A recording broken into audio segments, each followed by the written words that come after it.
Hi everyone, it's Clav, and we are back today continuing on the Star Wars Battlefront campaign. We will be playing the Galactic Civil War era now. That begins on the planet of Tatooine with the mission Desert Extermination. I will do the credit read. It is sped up at 1.5 times speed, so hopefully I can read it at a decent rate. At a long time ago in a galaxy far, far away. Star Wars.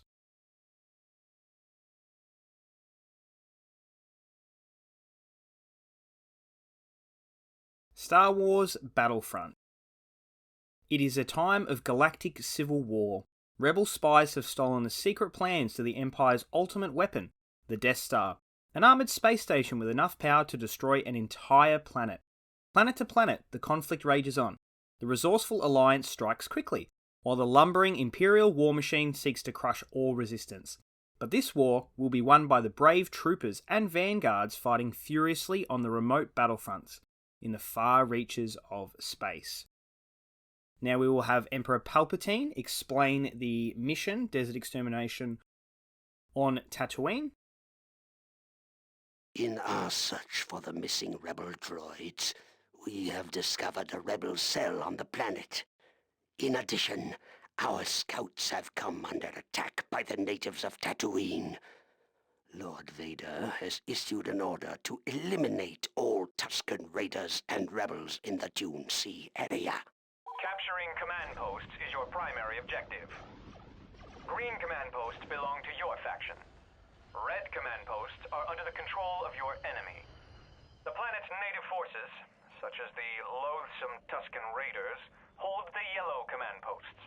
Neutral command posts appear white. Anyone can claim them.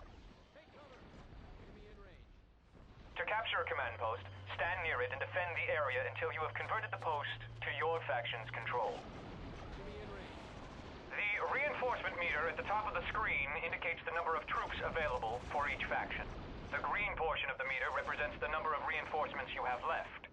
The red portion indicates the remaining size of your enemy's army.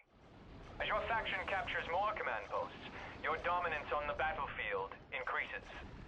Capture all command posts or reduce enemy reinforcements to 0 to claim victory. We also had the tutorial information there. I like to include it just because people might not have watched the Clone Wars episodes and might be tuning in. I thought I would include that. Tatooine, both maps, Dune Sea and Mos Eisley, are two of my favourite maps in the base Star Wars Battlefront game. They just are so much fun to play with your friends. I remember split screening these maps so many times. This map has the Tusken Raiders as well, which adds a little bit of an extra difficulty to it if you're just playing with friends. Otherwise, it's a lot of fun, and there is a lot of chaotic moments that can happen. Now, me personally, when I play here, I always take the hut. This spot is one of my favourite command posts to cap. Between this map and Mos Eisley, I've probably played them maybe 100 times each. Capping the Homestead is one of the things that I'd always do when I play with my friends, and it was a very hot command post to play for here, which is weird because you'd think that a couple of the central points would be more pivotal. I think there's the Sarlacc pit in the centre too, but I don't really show it off in this gameplay. In the campaign, it's important that you take out the Tusken Raiders, but you are aware that those don't add up into your tally. That was a good shot by Ash Ulrand, and I took that personally. There also are vehicles on this map. There are TIE fighters. And one thing that I'm absolutely atrocious at is flying air vehicles in Star Wars. I am so bad at it. I'm no good at shooting. I'm okay at landing. If I'm just traveling between two different places, it's not too bad. Actually using them in the battle, I am atrocious. Skur Jaldan picked up a free kill there. Back to the Homestead, home sweet home, and we start making our way through a couple of rebel soldiers. Score is 186 to 120, and it's not likely that the rebels can come back from this position. You can utilise the Homestead as just a spot to pick them off, provided there isn't too many Tusken Raiders coming from the centre here. I actually saw a whole bunch of Tusken Raiders, so I take advantage of that. add them as a couple extra kills to my kill count. We also have a command post around the corner there. The rebels are spawning, and it's the only place they really spawn from. With the Tusken Raiders on the other side and the rebels on this side, it's pretty clear to see how you can trap them into getting a couple extra kills. This turret is the only real benefit to having that command post. If you hold that turret, you can hold back whoever's at the homestead. The Tusken Raiders managed to lose the cisterns in the centre to us. It doesn't really matter for the rebels because they're dwindling very, very quickly here. And I find playing the Tatooine maps, you actually have a really, really quick game if you're just playing AIs. There are a lot of very easy ways that you can trap them on these two maps, and I think that's what makes it a lot of fun, is that the gameplay on these maps is so specific, yet you can play it however you want. If you want to just pick people off on the rooftop, if you just want to run through the middle past the Sarlacc pit, the game's not going to penalise you nearly as bad as if you played like that on Geonosis, or if you played like that on Hoth. Here, you kind of get an opportunity to play the way you want, and that's why it's a really good map. Over the back there, that's where the Tusken Raiders typically spawn. We ended up with the victory. I had 40 kills, 2 deaths, 1 cap. The cap was the most important part of my game. 11 headshots. I had a longest living streak of 2 minutes 41. I was the public enemy as well.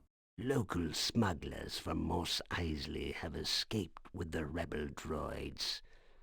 It is time to bring Imperial order to Tatooine. Seize control of Mos Eisley and terminate any who resist. I genuinely feel like I'm at home when I'm playing on Tatooine, especially for Mos Eisley. I have a specific path that I have ran almost every single game since I was a kid. It is clear to me that I need to show it. If I can show what I do, maybe everyone else goes, yeah, I used to run that path too. I run to the left, I run to the cantina, all the rebels spawn out of the cantina now. You throw a couple grenades, hope you can pick up a couple extra kills, and then you just start picking off as many rebels as you can, as soon as you can, so you can get in the doorway to Mos Eisley. Once you get inside the doorway to the cantina, you can start picking off the rebels inside, and it's very, very close to that doorway, the command post, so you're almost instantly capping it. You have to be wary of the spawn points of the troopers. Once you get on top of them in here, there's no real resistance, and it sets you up to swing all the way around the back to try and cap inside the hangar. If you notice the sound isn't playing, I have removed the cantina sound, because in the past, when I have played, the cantina music always plays, and I always get a ding for it from Disney. Disney, I'm sure you'll find something else to complain about, but this time, not letting it happen. Took out the Wookiee there around the back, and we swing around here into the hangar bay. This is the exact same path I've played every single time since I was a kid. It's very efficient, you can win very quickly. I did fall off this top section, and I had to recap the command post. That held me back a little bit in terms of time. Lord Vader, having him on the map in the campaign, means that if you're over here doing the command post capping, Vader keeps pushing up the right side of the map.